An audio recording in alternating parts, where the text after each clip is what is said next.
Nistam first. And the elders for your knowledge and for the great wisdom that you have kept over the years, and the young people who are here that will walk that path that we clear for them, and of course the woman where the power is. What I don't hear is this.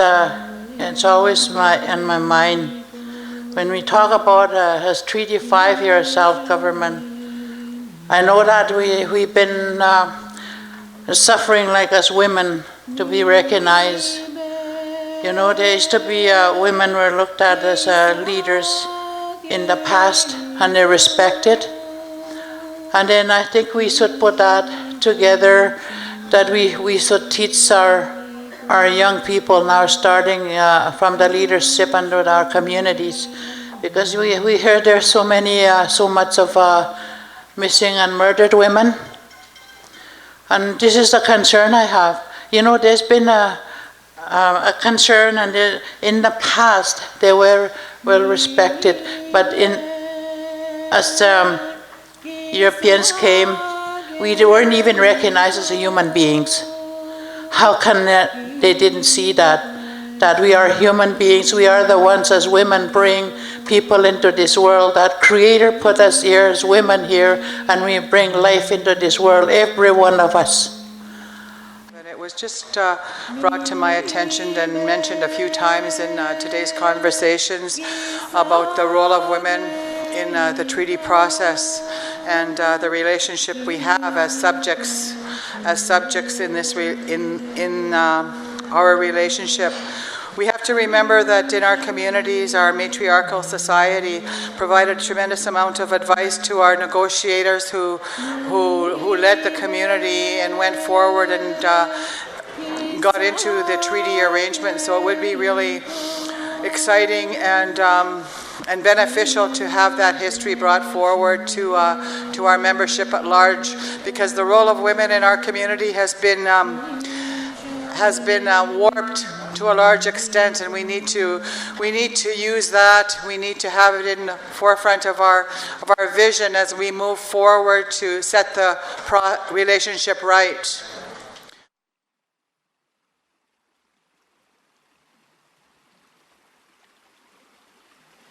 I'm from Hollowater, which is just a little bit north of here, so this is coming home for me as well, and so I look forward to listening to everybody and what they have to say about treaty. And I think when we talk about treaty, we have to remember a couple of things. One is that it was the Anishinaabe people, at least in this territory, that entered treaty, and I know we have Anishinaabe and Neothuk that are all part of Treaty 5, but in this area, for those Anishinaabe that entered into treaty, they came as nations. The treaties didn't make nations, right? We entered into that process as First Nations people, as nations who came with their governments, they came with their culture, with their societies, their way of dealing with not only each other, but with the new people that came to this territory and this land that we call Turtle Island, but others call Canada. And so as nations, this provides us now an opportunity to think in 2019, who are we as a nation that entered into Treaty 5?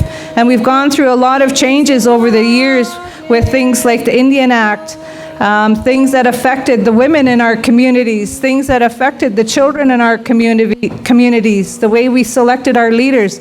All of these things were from outside forces onto those nations. And now in 2019, we have to think again of who we are. And what are we going to be? Who is it that we're going to be?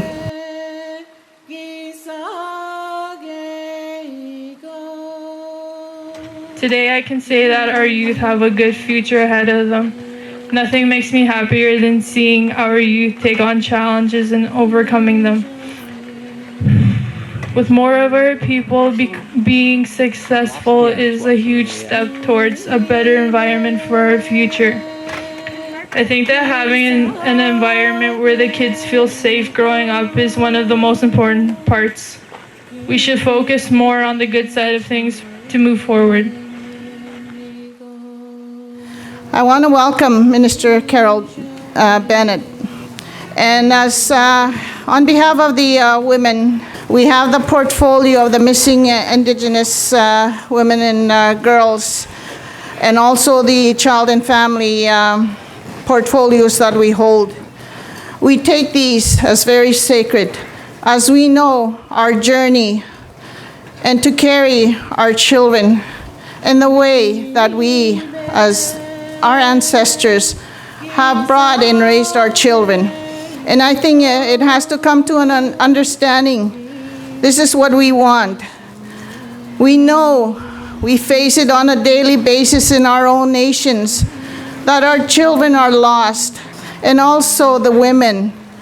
We know almost every day we hear on the news that there has been women, young women missing. And that's really saddens us every day. We have to be recognized as women that we are the birth barriers of our children. I feel that in my heart when I see them. At times they look so helpless. Like that gentleman said yesterday, you can be strong to help one another, and we continue on. And I'm very glad that this is happening here, Treaty 5. And I'm sure the spirits of our ancestors are happy to see that happening finally, to start something and to go through that. Nas commit now magego inagami sa ventago sino se megi story ganista my our chief and council and the elders that are here and the rest of the people. Thank you, especially for our young people. I greet you, Minister Bennett, and I'm happy that you took the time to come and listen to our plea for fairness, our plea to live up to the treaty that was given to us. And in the treaties, we know what was in the treaties, and one of them was education for our children, to educate them the way we want, so that they're proud of who they are, they're proud of their history, no longer to be looked down. One little boy, I was told today, I was asked what the $5 was for, and he said, I guess that's all I'm worth, I guess he said. And that is not true. That $5 is worth a lot. The reason why that $5 was given was to say, yes, we'll share this land with you. Not to give up everything that we have. We want to walk hand in hand and have all the things that were given to us, rightfully ours. All the money that's made in Canada comes from our resources. And we only get a handful, that's it. My name is Rita Munias. I'm from Pimichikamak. And Treaty 5, I may remind you that in Treaty 5, there are no controlling mechanism of any sort. Okay, in 1876, a control mechanism started with colonization, and then went on through the century with more controlling mechanisms, such as the Indian Act. The Treaty 5 and treaties are biased. It's time that we, the indigenous, the people, do implement our side of the treaty, and this is what we're here for in this summit. So, as a reminder, your controlling mechanisms are not in the treaty, and they should not be used when we do work on our Treaty 5 implementation. And the other thing, another reminder, we are not Indians. We were not born in India. It was Christopher Columbus who made the mistake.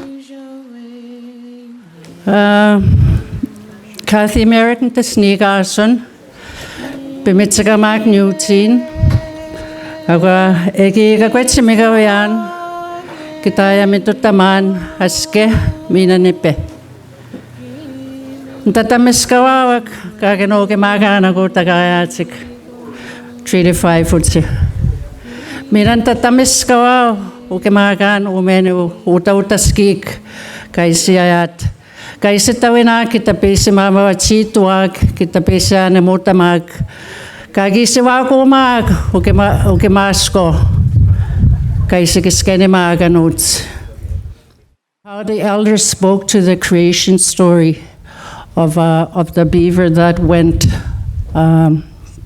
down under and gave its life to bring that little piece of earth so that we would be able to grow, that piece would be able to be our land for our people.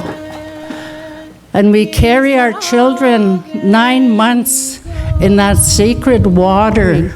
So those are teachings that we need to bring back for our younger people.